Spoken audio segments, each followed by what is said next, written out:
The path begins with intention, not the intention to persuade, to interpret, or to impose a story, but to restore the conditions under which meaning can hold. The Dreamweaver begins here, with the decision to engage structure directly. His aim is coherence, not agreement or consensus, but symbolic alignment. He brings together what has come apart, not by forcing unity, but by offering forms that resonate with the structure of the mind. This work arises in times of dissonance, when understanding fragments, when symbols collapse into signals, when narratives freeze or repeat. The Dreamweaver enters not to supply answers, but to build the architecture in which insight becomes possible again. The consequence of structural breakdown is not confusion alone. It is the nightmare, inner and outer, generated when symbolic systems fail to metabolize experience. The Dreamweaver serves where these failures gather, not to fight the nightmare, but to render it obsolete through precision of form. This is not interpretation. This is craft. The Dreamweaver engages with meaning at its source, not its surface content, but its generative conditions. He works with pattern, with rhythm, with relation. His role is not to announce truth, but to sustain the grammar through which truth becomes recognizable. This grammar is symbolic, its logic is triadic, its medium is story. The Dreamweaver constructs symbolic coherence through composition. His practice begins with pattern. Every symbol, every image, every gesture gains force through its relation to structure. That structure is triadic, built from perception, sequence, and systemic resonance. These three functions operate together to generate sense. The Dreamweaver works by arranging forms that engage all three. Perception initiates.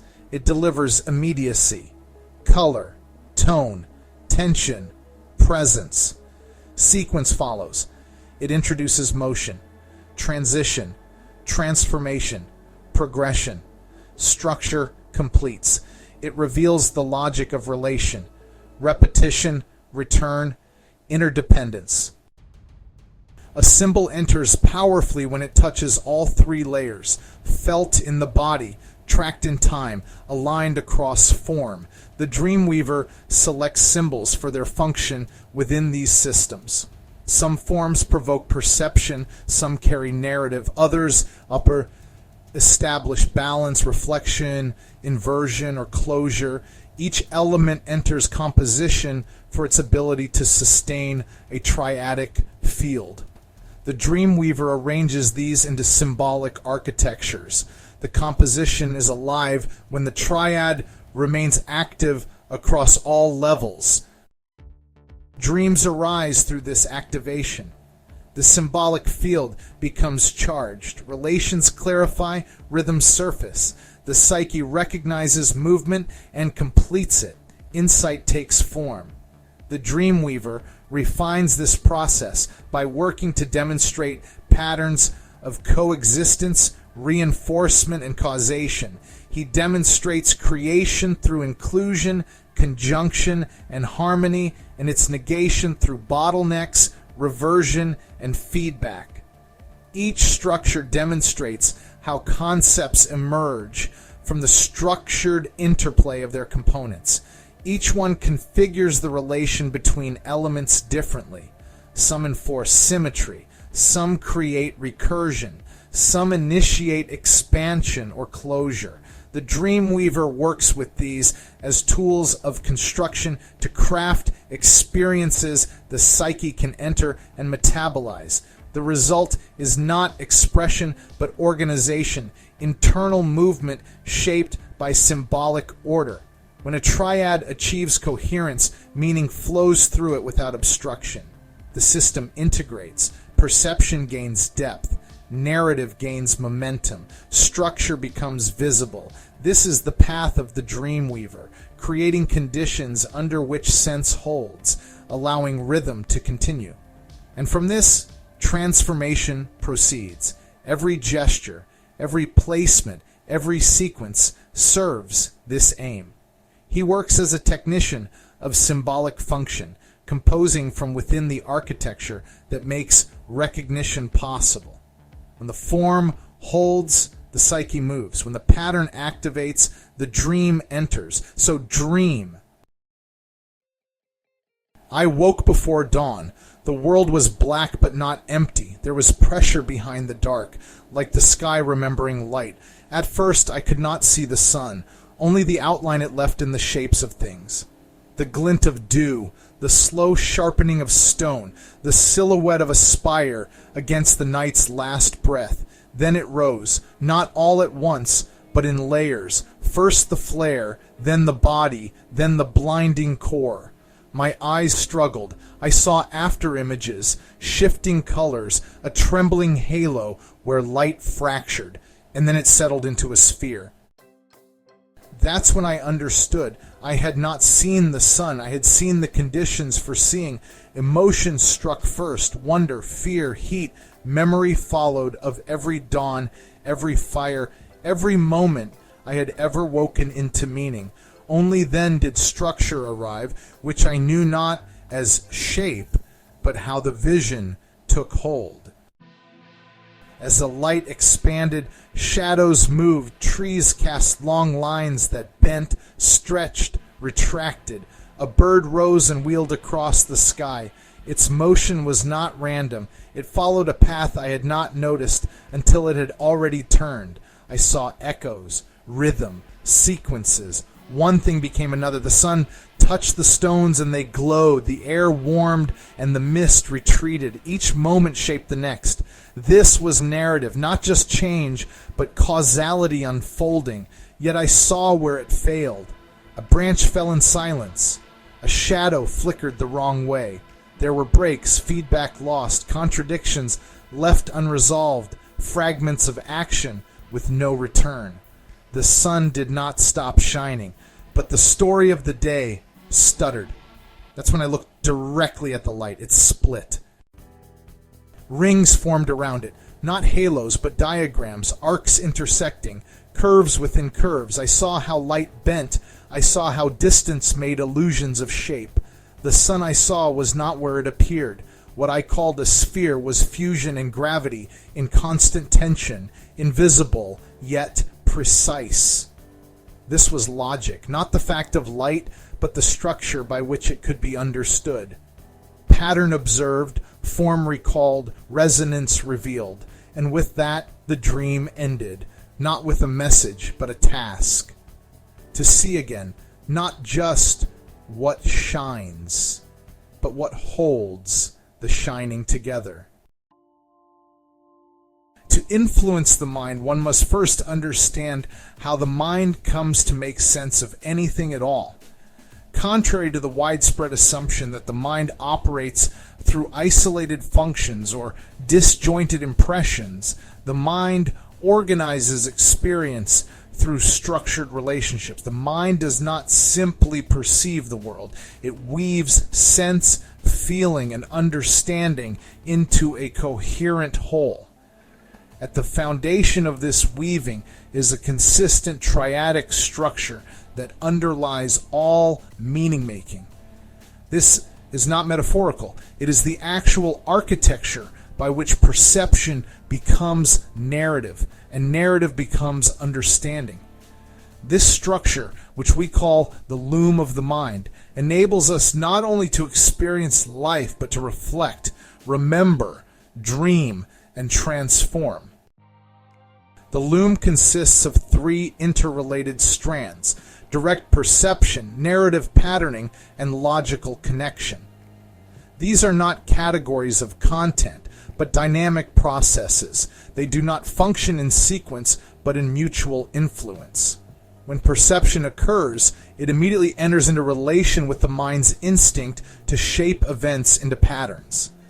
That narrative impulse, in turn, is not random. It seeks alignment with structural logic, with recognizable forms of connection and consequence.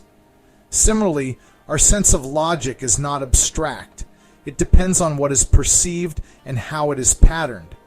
Each element modifies and conditions the others. They coexist.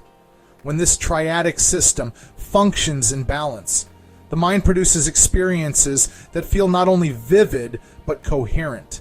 This balance is what makes meaning possible.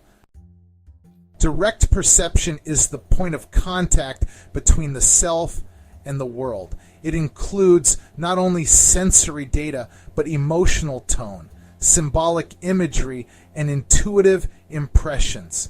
It is immediate and preconceptual. The moment before a thought is formed, before a story is told, there is a felt experience. That is perception in its purest form. It is the raw material of the symbolic mind. But perception alone, however vivid, does not explain itself. It must be placed into relation. That is the work of narrative patterning. The mind seeks shape, order, and continuity. It strings moments together into sequences, gives events a beginning, middle, and potential resolution. It senses causality not as a rule book, but as a rhythm. This is not the imposition of fiction upon reality, but the recognition of flow, how one moment conditions the next, how tension builds and transforms. In dreams, this function is especially clear. Symbols do not appear at random. They arrive within a movement, a scene, a shift. Pattern is what allows memory to coalesce and transformation to occur. Without narrative patterning, perception remains isolated and meaning cannot accumulate. Yet even narrative is not sufficient. Stories can wander or loop endlessly unless they are informed by structural insight. The third element of the loom, logical connection, brings order not through control, but through resonance. This is not logic in the narrow rational sense, but in the deeper structural sense. The recognition of patterns of relationship, particularly triadic patterns. When the mind sees that three elements are interacting, where one influences the next, which then loops back, or where a change in one produces a change in the other two, it is recognizing the logic of the system. These are not invented constructs, they are perceived. And once perceived, they allow the mind to transfer understanding across domains. A pattern noticed in a myth may illuminate a feeling. A shift in perception may expose the structure of a personal conflict. This is not abstraction. This is coherence made visible. When direct perception, narrative patterning, and logical connection operate in concert, the mind does not merely gather information. It recognizes structure. It feels the inner alignment of form and meaning. In such moments, dreaming becomes a mode of insight. Memory becomes mythic. Emotion becomes instructive. The psyche can rehearse possibilities, resolve contradictions, and simulate healing without ever needing to explain how. That is the power of a system in triadic resonance. It allows what is symbolic to become transformative. This model, the loom of the mind, is both a description of how experience is formed and a framework for how it may be restored. When perception fractures, when narrative stagnates, when structure no longer supports insight, the triad signals misalignment. The Dreamweaver works directly at this level. Through symbolic composition, he reactivates the system, selecting forms, establishing sequences, composing structures. He brings perception, narrative, and logic into resonance. He does not impose content. He constructs symbolic frameworks in which new coherence can emerge. The dream forms through this alignment. The loom is not only repaired, it is rewoven in the act of composition itself. Understanding this triad is not the end of our work, but the beginning. Every symbolic pattern that follows, every method of correction, transformation, or reintegration emerges from this foundational architecture. Only by understanding how perception, story, and structural logic interrelate can we begin to navigate the deeper layers of dreaming, and through them reshape the way meaning moves through the mind.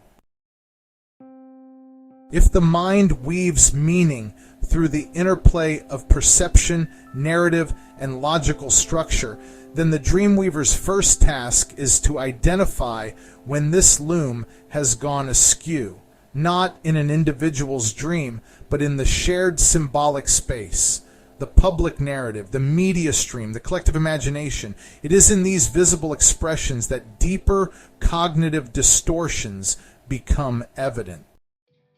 When the loom functions properly, each of the three elements, direct perception, narrative patterning, and logical connection, shapes and is shaped by the others. But in times of confusion or collapse, one element may dominate, be suppressed, or become misaligned. The Dreamweaver learns to read these misalignments not through abstract models, but through signs, symptoms in the world that indicate structural failure in how people are making sense of their experience. The negations we seek are not simply ideological errors or moral failings. They are structural disruptions. Each one points to a distortion of one of the three strands of the loom, and each one deforms the others in predictable ways. The Dreamweaver must train to recognize these disruptions, not in isolation, but as relational fractures.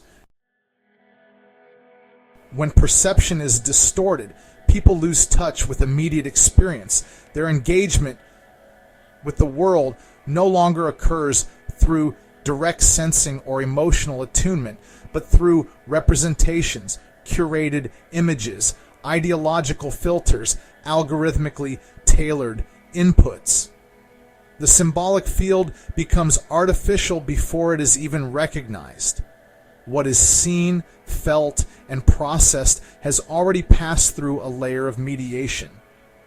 As this detachment deepens, perception becomes less about contact and more about consumption. This severing of contact reveals itself in strange ways.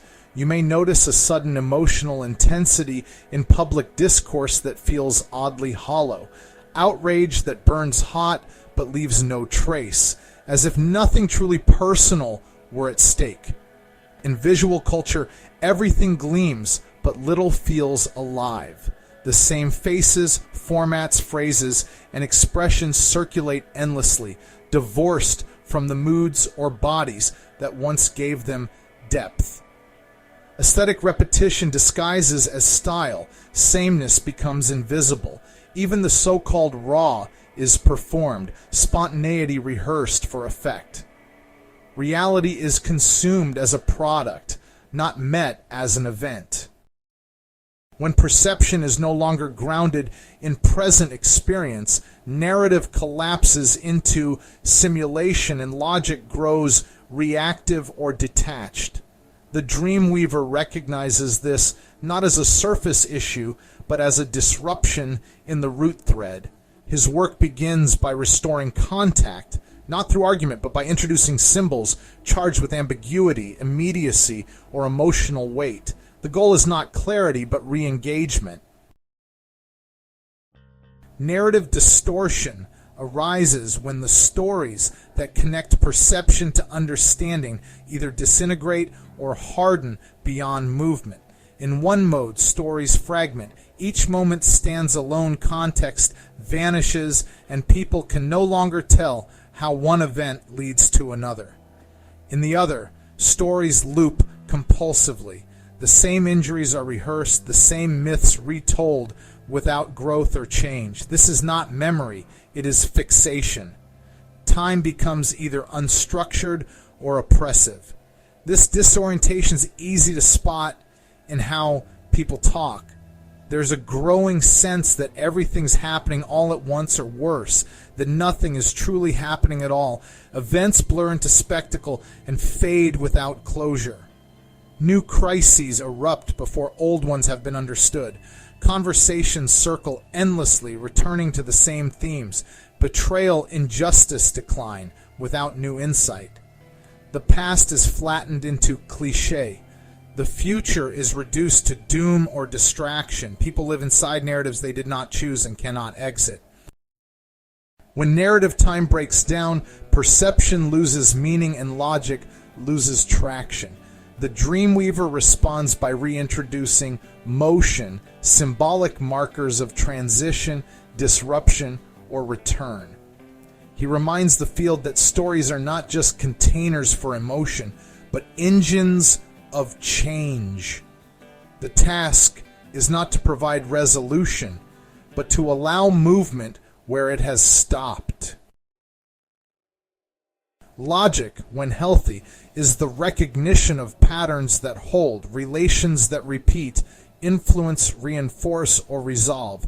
But when logic becomes distorted, it mutates into either rigidity or collapse. The mind starts drawing connections that do not follow, forcing causality where only correlation exists, or abandoning structure altogether in favor of mood, affiliation, or mimicry. What remains is a shell of coherence. Arguments that feel true, not because they are valid, but because they follow a familiar, emotional, or rhetorical shape. This shows up everywhere. You hear people explain complex events with stunning confidence and stunning simplicity. One cause, one villain, one inevitable conclusion. Patterns are cited as proof, but they are drawn from style, not structure. Repeated phrases, hashtags, colors, vibes. Someone speaks with conviction not because their understanding is deep, but because their format is popular. Others drift into the opposite.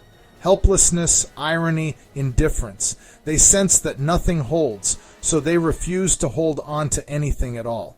Either way, sense-making is compromised. When logical patterning is lost or faked, the symbolic system breaks. The Dreamweaver sees this not as a failure of thinking, but of structure. His response is not to argue, but to offer patterns that truly cohere, triads that restore movement, balance, and reflection. The goal is not to force understanding, but to make it possible again. The Dreamweaver does not insert new meanings into a distorted world. He does not overwrite illusion with truth. His first act is more subtle, more dangerous, and more necessary. He introduces failure into certainty. Wherever meaning has calcified into ideology, wherever stories are so overused they no longer require thought, wherever symbols function without friction, the Dreamweaver intervenes not by clarifying, but by destabilizing. His technique is called interpretive negation, not because it opposes belief, but because it breaks the illusion that belief and truth are the same. Interpretive negation does not critique a narrative. It interrupts its structure. It does not reveal the lie. It makes the lie unworkable. Its power lies in its refusal to explain. Instead, it introduces forms that cannot be metabolized by a closed system. It restores cognitive elasticity, the ability of the mind to question, reflect, and reweave. There are many ways to negate, but all are aimed at the same goal, to make space for seeing again. The Dreamweaver does not offer a new interpretation. He disables the illusion that the current one is complete. The first domain of intervention is perceptual. At this level, symbols no longer signify, they simply trigger.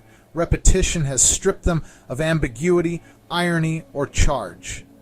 The Dreamweaver encounters this as a syntactic field of overcoded form. Images, words, gestures that no longer invoke attention, only reaction. These symbols are not engaged. They are consumed. To negate this overcoding, the Dreamweaver operates on form directly. He inverts the frame, placing familiar imagery in an incompatible setting, changing context to break recognition. A political slogan is spoken by a child. A sacred icon is used to sell a meaningless product, but played straight. The symbol still appears, but it fails to resolve. The mind halts. Interpretation is required. Alternatively, he may invoke saturation. When a symbol is still too effective, too intoxicating, he amplifies it into grotesque. This is the method of the recursive loop, the parody so extreme that it unthreads its own pattern. A belief repeated too perfectly reveals its absurdity, not through critique, but by exposure. The symbol collapses under its own weight. Where perception has been hijacked, ambiguity becomes a weapon. The Dreamweaver introduces polyvalent signs, images, or phrases with no immediate category. These are not vague, but overdetermined. They function as mirrors. Symbols that reflect nothing until the viewer searches for themselves. In some cases, the answer is void. A key element is absent. The frame breaks just before it completes. A sequence cuts off mid-gesture. Meaning is made possible not by presence, but by what should have appeared and didn't. The Dreamweaver does not explain the absence. He lets it ache. Interpretation rushes to fill it. Where perception has been conditioned to triggers, narrative has been trapped in cycles. In the semantic field, stories repeat compulsively, traumas retold with no transformation, victories staged with no cost, progress performed with no change. Time collapses. Everything becomes a loop. Interpretive negation here means interrupting the loop with a story that cannot be completed. The Dreamweaver re-narrates, not to impose new content, but to expose the structure of dysfunction itself. He tells the story of the loop. He mythologizes the compulsion. He dramatizes the unchangeable, not to glorify it, but to make it visible. Sometimes he exaggerates. A common trope is repeated so perfectly, it becomes a parody of itself. The redemption arc ends in another fall. The villain's speech is so reasonable it terrifies. He turns the logic of the loop against itself, not through criticism, but through story that shows where the logic leads. Sometimes he withholds. A long-awaited resolution is denied. The story ends where it should begin. A character forgets what they learned. This isn't nihilism, it's semantic apophysis. The story that defines its meaning through refusal. The listener is forced to ask what should have happened and why it didn't. Through this, narrative function is restored, not by teaching lessons, but by reawakening movement. When a story stops resolving automatically, the audience is no longer a consumer. They become an interpreter again. This is how meaning is returned to time. When perception is overcoded and narrative loops, the symbolic system can still feel unstable. But when logic itself collapses, when the structure of meaning becomes too coherent to be questioned, distortion becomes invisible. The story doesn't need to be believed. It simply becomes the environment. At this level, the Dreamweaver's task is not to supply better information, nor is it to argue for new conclusions. Instead, he must place the audience into a new structure of recognition, one that enacts the collapse of false coherence and makes space for a deeper pattern to emerge. This cannot be taught in principle. It must be felt.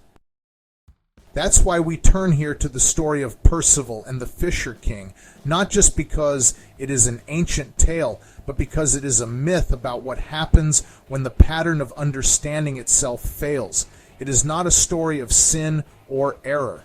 It is a story of misreading, a symbolic system that breaks down because a question is not asked. And through it, we see how the Dreamweaver restores the logic of recognition, not by correcting content, but by restructuring the frame of sense. There is a story. It begins with a young knight, Percival, earnest and naive, entering the world in search of greatness, believing that honor lies in silence, restraint, and the proper performance of his role. He is not arrogant, only innocent. He knows the world has meaning, and he believes it will reveal itself to him if he proves himself worthy. That belief is already the first frame. He travels far and is tested like all knights are. And one day he comes upon a castle that should not be there, hidden, shining, suspended outside the ordinary map of things. He is welcomed, not questioned, not challenged. He is expected. This is already strange. He has entered a symbolic field, and the field is waiting for him to notice. Inside he sees a procession. A grail, radiant, inexplicable, passes before him, carried by a veiled figure. A bleeding king sits in silence. There are wounds that do not close, gestures that repeat. Percival sees all of this. He knows it matters, but he says nothing. He has been told a knight does not speak without cause. He has learned to read scenes as tests of discipline, not as invitations to respond. So he watches and waits and believes he is doing the right thing. This is the moment where the logic breaks, but it does not announce its breaking. The symbolic world continues without him. The ritual plays out. The grail passes again. The king remains wounded, and still Percival remains silent. He does not ask the question. He does not break the frame. He believes he already understands what story he is in. In the morning, the castle is gone. No explanation, no revelation. The moment has passed. Only later will he learn what was required of him. Not heroism, not purity, just the question. The right one spoken aloud. What is the Grail? Who does it serve? What ails you?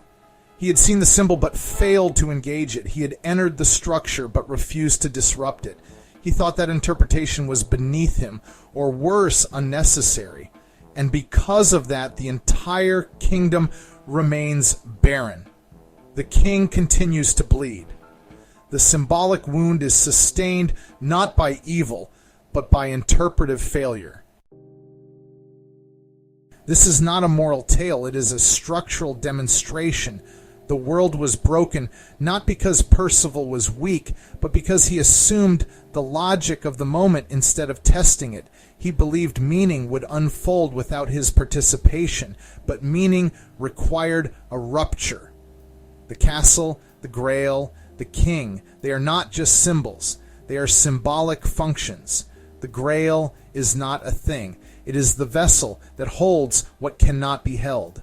The king is not a man. He is the one who suffers because a question was not asked. The castle is not a place. It is the field where logic waits to collapse. And the collapse is the point. Percival's journey only begins after he fails. He must wander. He must doubt. He must remember what he saw, not as a lesson, but as a structure he misread. The world was not silent. He was. The Grail was not hidden. He looked and did not see. The logic was not broken. It was waiting to be completed by a question that never came. This is the essence of interpretive negation. The Dreamweaver does not offer an answer. He builds a moment like the Grail Castle. He presents a form that the viewer thinks they understand, and then he lets it persist, not to deceive but to wait, to reveal who will speak, who will ask, who will fail. In that failure, recognition begins, not because a truth was revealed, but because the structure broke. The one who thought he knew learns that he does not. And in that break, the logic reconfigures, not into certainty, but into movement. The loop is opened.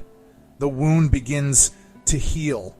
This is the lesson. The Dreamweaver does not explain. He constructs. And he constructs in such a way that the false interpretation cannot hold. He builds the castle. He puts the Grail in plain sight. He lets the wound bleed, and he waits.